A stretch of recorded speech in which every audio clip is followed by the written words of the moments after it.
C. Joseph Vijay எனும் நான்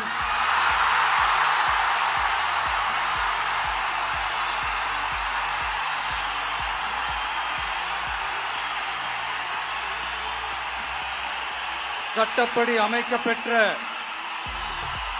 இந்திய அரசியல் அமைப்பின்பால் உண்மையான நம்பிக்கையும் மாறா பற்றும் கொண்டிருப்பேன் என்றும் இந்திய நாட்டின் ஒப்பில்லாத முழு முதல் ஆட்சியையும் ஒருமையையும் நிலைநிறுத்துவேன் என்றும் தமிழ்நாட்டு அரசின் முதலமைச்சராக உண்மையாகவும் உளச்சான்றின்படியும் என் கடமைகளை நிறைவேற்றுவேன் என்றும் அரசியல் அமைப்பிற்கும் சட்டத்திற்கும் இணங்க அச்சமும் ஒருதலை சார்பும் இன்றி விருப்பு வெறுப்பு